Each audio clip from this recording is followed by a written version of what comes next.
Hello everybody, I'm Dr. Diksha Pandey and you are watching Urogynecology for Beginners. So today we are going to discuss an interesting case, rather very interesting case with you all today, and to do the same I have with me my two beautiful fellows who are going to introduce today themselves. Hello, I'm Dr. Monica. I'm a fellow in Urogynecology in Sri Mukambika Hospital under Dr. Diksha ma'am. Hi, I'm Dr. Sirisha, fellow in Urogynecology under Diksha ma'am in Sri Mukambika Institute of Medical Sciences, Sacro. So we are not going to tell you what case we are going to discuss, so be with us. We are slowly going to reveal the diagnosis, and trust me, it is going to be a very interesting case which we are going to discuss today. So history, Monica, will you be presenting the history? Okay.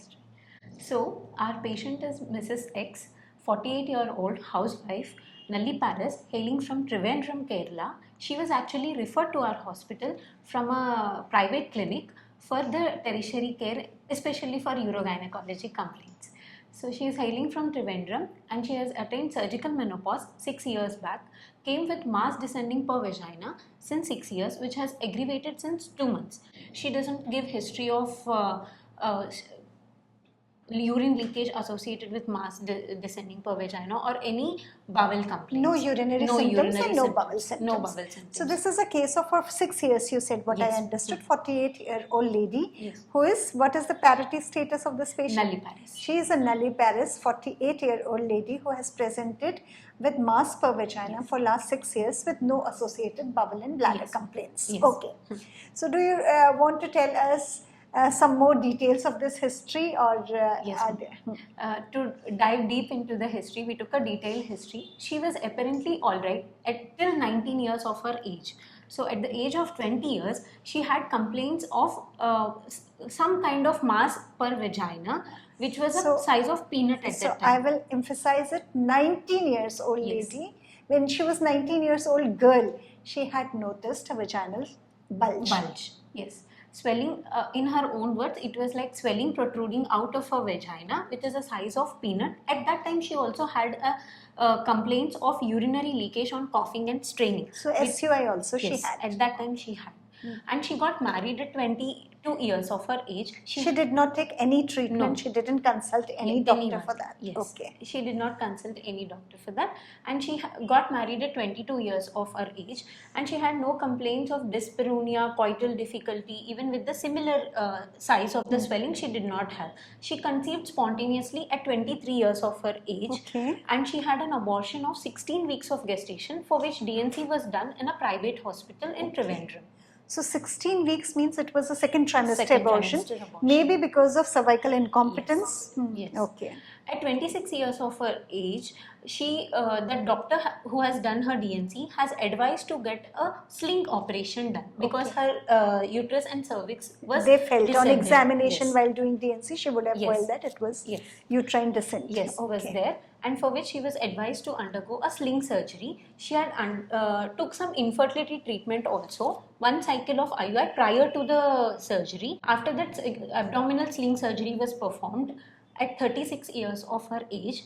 After 3 months of the surgery, she again had a prolapse.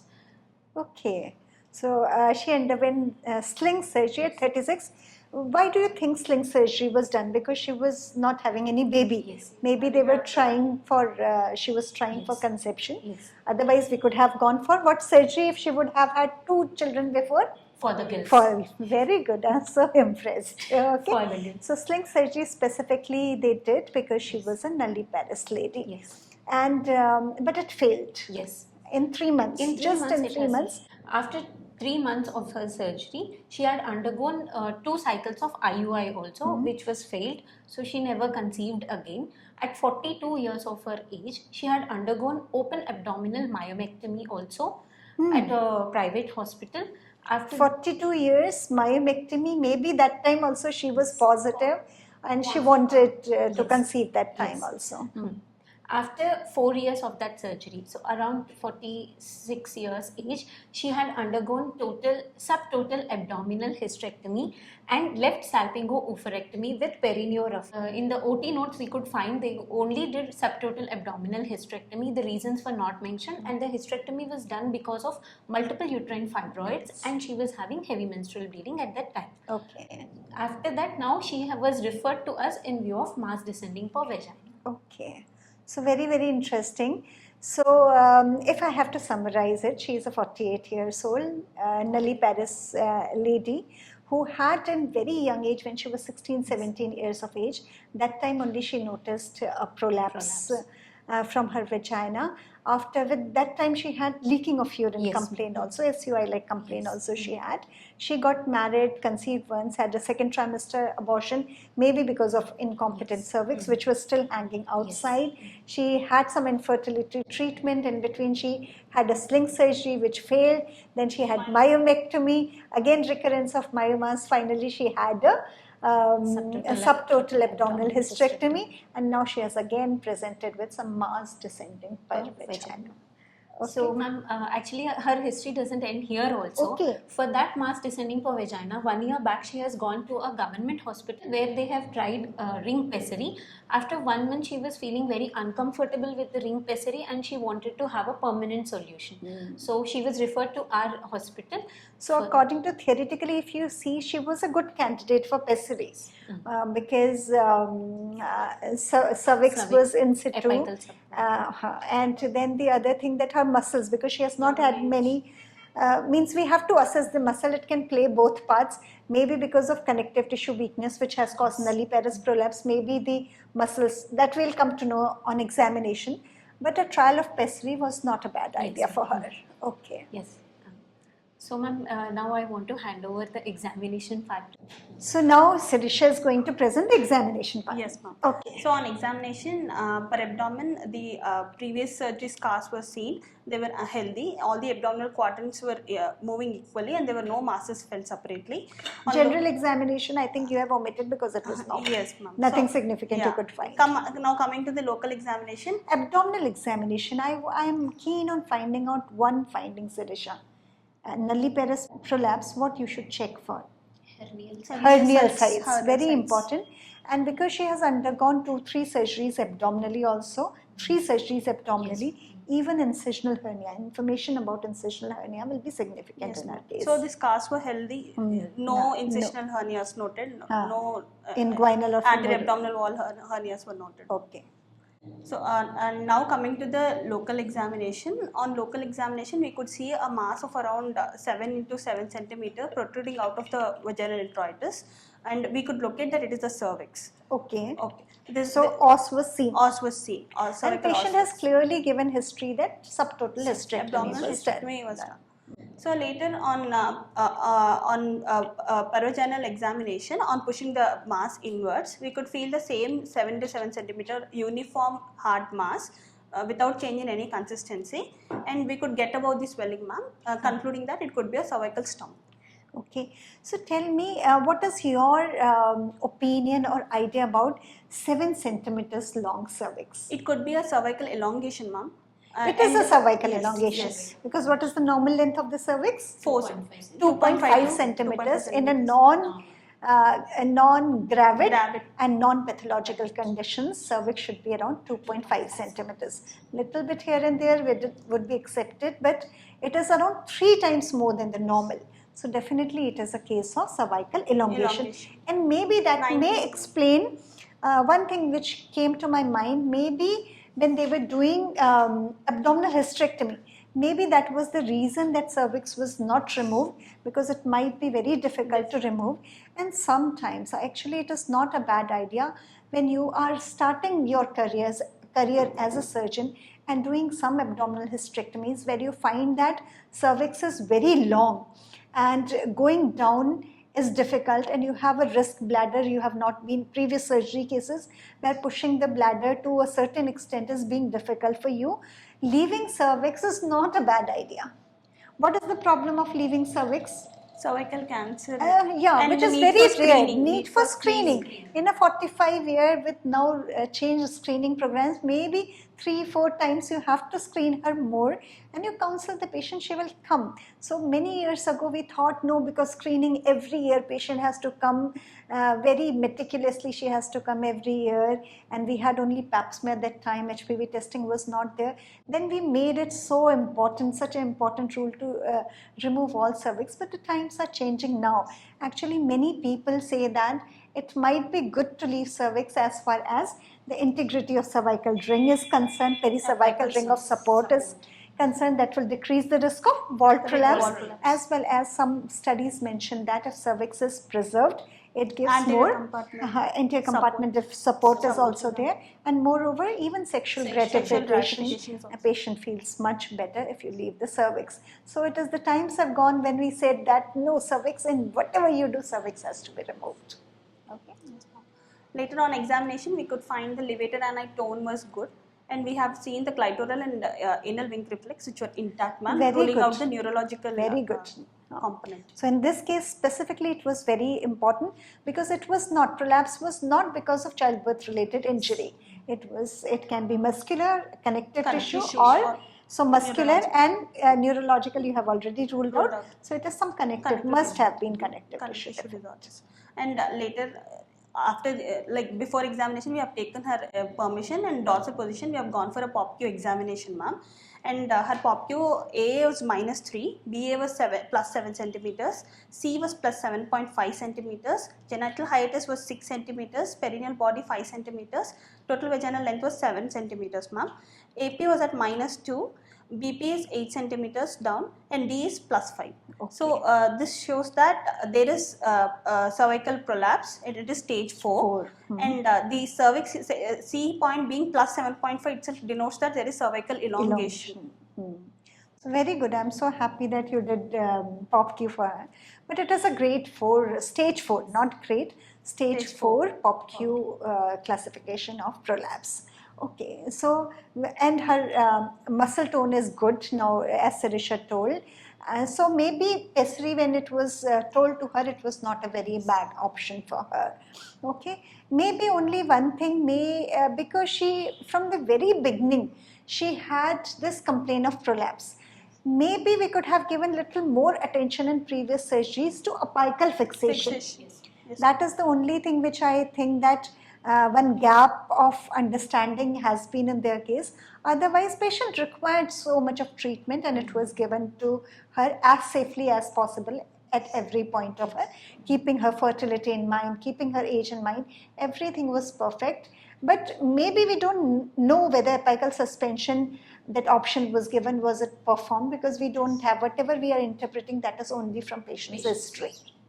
Okay, so basically it is, what do you, can you summarize it or tell me in one sentence or 2 sentences what is the diagnosis of this patient? Complete cervical stump prolapse. So it is a 48-year-old lady, Nulliparous, with history of failed sling surgery. So that thing is gone. Now she has come with complete cervical stump prolapse. Okay, so what is the treatment now? It can be divided into 2 routes, ma'am, either abdominal or vaginal route. If it is into the vaginal route, we can go for sacrospinous fixation, and if it is an abdominal route, we can go for sacro-colpo suspension or we can go for stumpectomy followed by sacro-colpo suspension or sacro-cervicopexy. So first we have to decide whether we want to do it vaginally or we want to do it abdominally. Okay, so what are the advantages for this particular patient, what are the advantages versus disadvantages, Monica, of going by a vaginal route? One advantage is as it is a complete cervical stump prolapse, so the need for everything is actually visible to our naked eye. So the dissection part becomes easy. But one more disadvantage with that is she is having many abdominal surgeries. We don't know the amount of adhesions, but whether the bowel. So I'll divide it. I'll make the question easier for you also and for the audience also.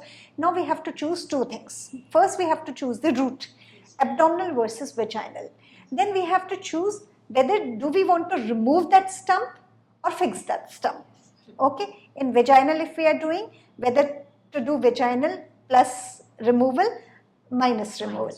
Abdominal if we are doing plus removal, minus. So first you tell me which route you want to choose for this particular patient. Just talk about the route, abdominal or vaginal. Ma'am, I would like to choose an abdominal. Why? Ma'am, for her, in her case, already many surgeries were being performed, and sacrospinous ligament fixation cannot be a best pick for her because we are suspecting a connective tissue disorder in her. Okay, yes.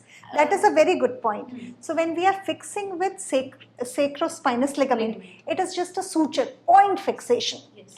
When we are doing sacro-cervicopexy, we are fixing it with the help of a mesh which is a band fixation, which will give her definitely. She has so many failed surgeries for prolapse, so just fixing with just a suture might not be enough for her. Very good. And second point, anything you want to tell? Patient is young 47 years. For young patient, we prefer to do because of good vaginal length we can provide, and she's still sexually active. She has no complaint actually.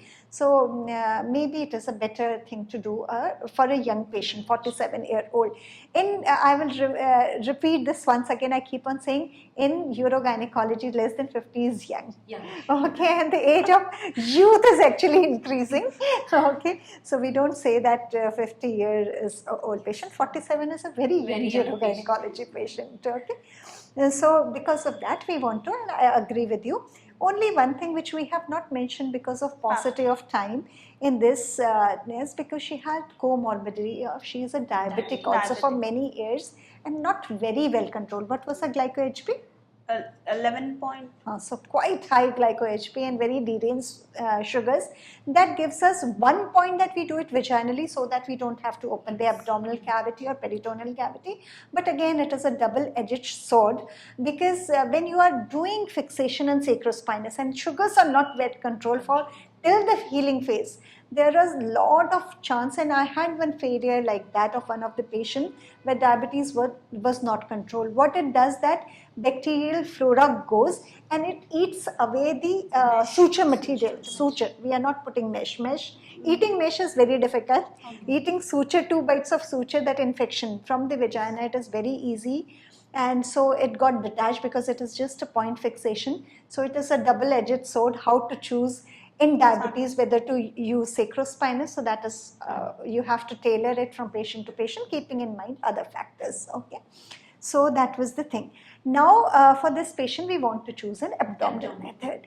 Second point is whether you want to remove this stump or you want to retain this stump. That depends on the pap smear report also, ma'am. Okay, very when good. It is normal at a 45-year-old, so we are expecting less chances of cervical cancer, and retaining the cervix will also provide a good apical support and less recurrence of anterior compartment defects later on. So that's what we thought. Yes. One point was if you are holding it. Anything else you want to say? I want to tell also one point, ma'am. When we are fixing mesh, cervix has a good support system rather than the vaginal mucosa or vaginal wall. And even the erosion chances of erosion. And this particular patient has this vagina hanging out off and on from the age of 17. Means 17 to 47, that means 30 years. So definitely this vagina is not at, you take vascularity, you take infection rate, it is not going to be as healthy as any other patient. So I think it is, if we dissect out, and she has already undergone so many surgeries, if we dissect, if we remove the stump also, the vagina might be very thin, which we will get, and the chances of mesh erosion will be very high. So if we have proved that the cervical stump is quite healthy, there is no evidence of any pap smear related abnormality, there is no harm in fixing or anchoring the mesh with the stump. So we did the same for her. So what we did finally, what surgery was done? It was open sacro-cervicopexy. Open, why? Because we expected a lot of adhesions in this patient. It can be done laparoscopically also, but she has already undergone 3-4 surgeries. We anticipated a lot of adhesions inside, and we went ahead and did a open sacro-cervicopexy for this patient. with what kind of mesh? With a Y-shaped mesh. Y-shaped. So that takes care of.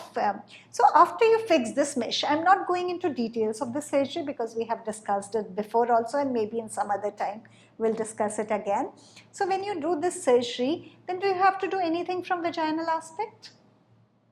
Pushing the No, you have fixed the mesh. After that, most of the times, because you have taken care of anterior vaginal wall, you have taken care of posterior vaginal wall, usually there is no need for a separate cystocele repair and separate enterorectocele SUI repair. should be checked. SUI should be checked, but one thing, see, perineorrhaphy you don't need for this patient because what Sirisha says, perineal length on POPQ was almost 5 centimeters. 5 centimeters. So she has not perineal injury. We are not expecting history wise also for her. Okay. So there is no need to do a perineorrhaphy until and unless perineum is very short and thinned out. Okay. So actually she did not require any other procedure. Even on checking SUI, there was no SUI. So we have not put any tape or mesh, though we have to take history and consent. If SUI is present, we must check it because once you reposition everything back in place, there is high risk that the patient can have de novo stress urinary incontinence. But this patient did not have, so we have not put any tape for this particular patient. How was her post-op period? Her post-op period was mostly uneventful, ma'am. With deranged sugars, but With sugars we kept on controlling. That is, with glyc HP 11.4, we have to be really watchful when we have put a mesh inside. And as you always tell, ma'am, you give a strict glycemic control post-surgery also for 1 month. So she was especially when you are putting a mesh or a tape. Yes. So she was on OHS before admission, and before surgery we have controlled her sugars with insulin as we are monitoring, and we had in-house good diabetologist. So we were controlling the sugars also, and after the surgery also we trained her. We kept her on insulin for 1 month, and that 1 month we gave her training in the hospital only how to take insulin doses and signs of hypoglycemia we've explained, and we discharged her on insulin control only and asked her to follow up after 1 month. So when she comes back after 1 month, we'll remove the sutures. Staples you have put or subcuticle sutures? Okay, so that she will get it removed somewhere else. Okay, and she is going to come back to us after 1 month for follow-up. Okay, so I think this case was difficult. It required little understanding of the case with such a long history. But I hope she's going to do good now. But anyway, we have to give a prognostication, though we have tried our level best. But there is a chance that in future also, not because of any problem with the surgeries, but because of her inherent connective tissue issues, she might develop SUI later on, she might develop isolated rectocele later on. So she has to keep on coming for follow-up. But as her pelvic floor muscle tone is not very, if we can identify these problems early on, we can give her a pelvic added on. And it should be adjunct to this also. When she comes next time, we must teach her and tell her the importance of pelvic floor muscle training. Okay, so I think it was a good discussion, and both of you did very well. Thank you to both of you. Thank you. Thank you.